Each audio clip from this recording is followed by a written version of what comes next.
A memorable last scene can make a good movie great. But which Marvel movie really broke the mold? What exactly was Nick Cage doing in The Wicker Man? How did one British comedy inspire 1,000 funerals? Keep watching to find out. Warning, spoilers ahead for all the movies discussed. Fight Club, David Fincher's 1999 adaptation of the 1996 Chuck Palahniuk novel, is one of those movies where the big twist ending forces you to reassess everything you've just seen. The reveal that Tyler Durden is the narrator's alternate personality might raise a little confusion about specific plot mechanics, but it immediately brings the story's themes into focus. Tyler is the unhealthy projection of the narrator's own rage, self-loathing, and toxic masculinity, an internal antagonist who needs to be defeated. The climactic twist comes straight from the book, but the movie offers its own spin on the ultimate resolution. Though the narrator kills Tyler, Project Mayhem actually succeeds, and Tyler's carefully planted bombs are detonated. In the darkly hilarious finale, the narrator tells Marla, "You met me at a very strange time in my life." Buildings explode around them as the Pixies' Where Is My Mind leads into the credits. This ending was actually censored in China, although ironically, the censored version is closer to Palahniuk's novel. In many ways, Doctor Strange is one of the more formulaic Marvel origin stories, with Stephen Strange's character arc having a lot in common with that of Tony Stark in the first Iron Man movie. What a relief it is, then, when the climax of the movie breaks significantly from the standard MCU formula. Whereas most Marvel movies build up to giant fight scenes between the heroes and villains, Scott Derrickson's 2016 film finds a more clever method for the Sorcerer Supreme to save Earth from the cosmic terror of Dormammu. Strange's strategy initially appears to be an attempt at diplomacy.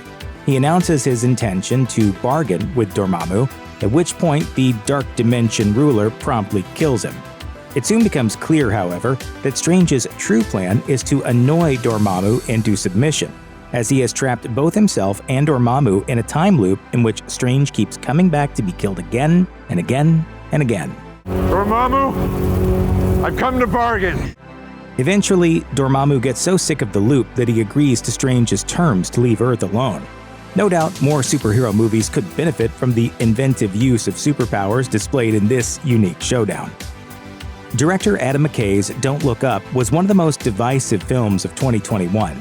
It was one of Netflix's most watched movies ever and accrued many award nominations, including one for Best Picture at the Oscars. But reviews were mixed. Even those who generally disliked the apocalyptic satire, however, have acknowledged that the film is at its best when it finds genuine pathos in the character's final night on Earth. With the ultra-rich escaping to outer space and the comet about to deliver the extinction of mankind, Dr. Randall Mindy decides to spend one last dinner together with friends and family. Ewell, the Christian anarchist skater played by Timothée Chalamet, leads the group in prayer before dinner, and everyone expresses the things they're grateful for, even as the world is literally ending around them. Critics have disagreed about the movie as a whole, but there's no denying the power of its final moments. Many of Pixar's movies save their most emotional moments for the end. The ending of Monsters University, the 2013 prequel to Monsters, Inc., stands out by elevating what is otherwise a cute but unexceptional parody of college movies into something that genuinely lives up to Pixar's high standard of quality. There are many family movies about following your dreams, but Monsters University is one of the few to acknowledge that dreams can fail and change. No matter how hard he tries, Mike Wazowski realizes he's never going to be scary. That's okay, though, because he finds there are other things he's good at, such as working as a scare assistant. Mike, you're not scary. Not even a little. But you are fearless. Both Mike and Sully end up expelled for all the trouble they cause, but they find they don't need to follow the set path of academia to succeed. Instead, they apply for jobs in the mailroom at Monsters, Inc., and the credits sequence shows them gradually working their way up the corporate ladder. It's an unusual but positive message of flexibility and compromise. Writer-director Celine Sciamma is talented at many things, but her greatest talent might be found in the endings to her movies. Portrait of a Lady on Fire, her 2019 historical lesbian romance, is a slow burn with a powerful conclusion. Romantic tensions gradually build up between the painter Marianne and her aristocratic subject Eloise. But their affair is brief, and Marianne only sees Eloise twice after it's over. The first time is at an art exhibit. The second time is at the orchestra, and it's the ending which turns the film into one of the all-time great tearjerkers. Portrait of a Lady on Fire uses music extremely sparingly, only in scenes where the characters are actually performing or singing. As a result, when music is heard in the film, its effect is extremely powerful. The orchestra in the final scene is playing the presto from Summer in Vivaldi's Four Seasons, the same piece of music Marianne once played for Eloise. Eloise doesn't know Marianne is observing her in the audience for this concert, but when she hears this music, she appears overwhelmed with the memories of her love. It's an incredible piece of filmmaking on Sciamma's part, supported by a superb performance by Adele Hendel. At the start of 1973's F for Fake, filmmaker Orson Welles assures the audience, "During the next hour, everything you'll hear from us is really true and based on solid facts." He spends the next hour talking about various real-life hoaxes, from art forgeries to the fictional news broadcasts in his own 1938 War of the Worlds radio drama. But F for Fake runs longer than an hour, and in its final 28 minutes, it becomes one of the very fakes the first hour was documenting. Welles is honest about his fakery, of course. All his assurances of truth at the beginning were clearly stated to last just 1 hour.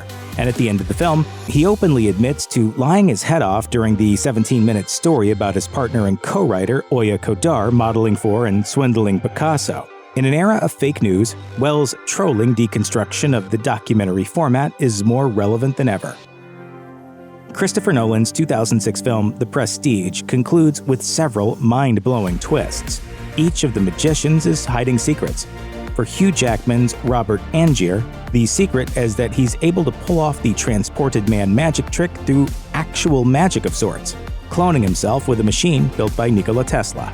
Christian Bale's Alfred Borden performs the trick using a very different secret. He's not actually one person, but twin brothers sharing a single identity. One Borden is hanged after being framed for killing Angier, who's secretly still alive under the identity of Lord Caldlow.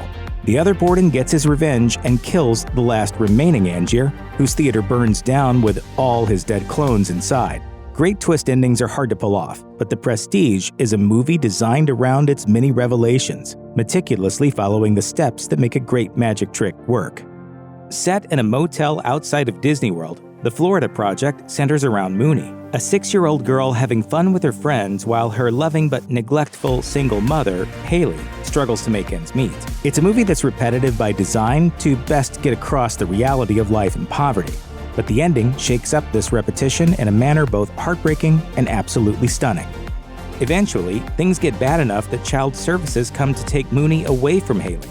In this moment of deep pain, Mooney and her friend Jancy escape and run away to the Magic Kingdom. People have debated whether the Disney World scene is meant to be real or the children's fantasy. But however you interpret it, the conclusion makes the film as a whole even more memorable and affecting. Fans might argue over which Monty Python movie is the funniest, but Monty Python's Life of Brian is definitely the one with the strongest story, one which leads to the strongest ending by far. This irreverent, often censored 1979 comedy follows Brian, a very naughty boy living in proximity to Jesus who is accidentally mistaken for the Messiah. At the end of the film, Brian has been sentenced to death by crucifixion, and all attempts to save him go horribly awry. Reg, what are you going to do? Goodbye, Brian, and thanks. Unable to do anything to escape his slow and painful death, the other crucified men cheer Brian up by singing "Always Look on the Bright Side of Life." Optimistic, nihilistic, absurdist, extremely British, there are lots of ways you can describe the comedic juxtaposition of Eric Idle's silly upbeat song with the direness of its context. Whatever you want to call it, though, it clearly struck a chord. In 2014, Always Look on the Bright Side of Life was revealed to have been the most frequently requested funeral song in the United Kingdom. Neil LaBute's 2006 remake of The Wicker Man is not considered a good horror movie by most people's standards. In the final moments of its unrated cut, however, it certainly becomes memorable, though there are several amusing displays of overacting from Nicolas Cage throughout the film. None compares to the scene where the villagers torture him with bees, resulting in the now legendary line, Not the bees! Ah! Open my eyes! Eyes! In a 2022 interview with IndieWire, Cage claimed the comedy of this scene was intentional, and that he and LaBute actually wanted the film to go further with the ridiculousness.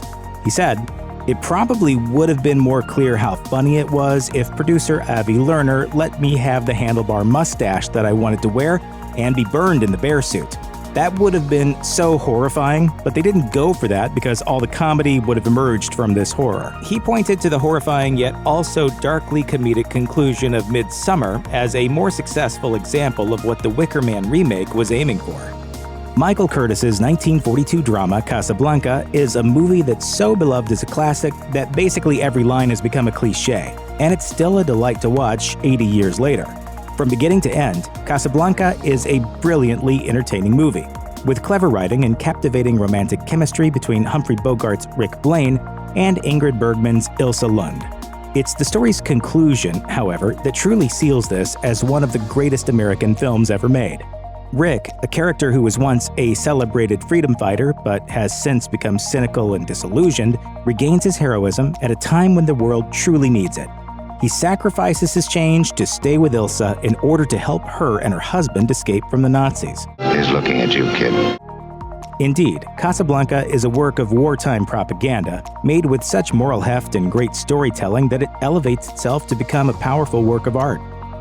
George Romero's Night of the Living Dead shocked moviegoers in 1968 with its groundbreaking gore and fresh take on the zombie mythos. For all the terror of its flesh-eating undead, though, the ending of the film shows how ordinary humans can be the scariest monsters of all. Ben, the movie's black hero, has done his best to survive throughout the film, but in the end, he's killed by some white men with guns who seemingly mistake him for a zombie. Romero didn't intentionally write Night of the Living Dead with race in mind, but regardless of what the filmmaker initially intended, the ending was widely viewed as a subversive commentary on racism. Its implications are, unfortunately, no less scary today than they were when the movie was first released. You can credit Night of the Living Dead, and particularly its ending, for helping lead the way for such racially conscious horror films as Candyman and Get Out. Check out one of our newest videos right here. Plus, even more Looper videos about your favorite movies are coming soon. Subscribe to our YouTube channel and hit the bell so you don't miss a single one.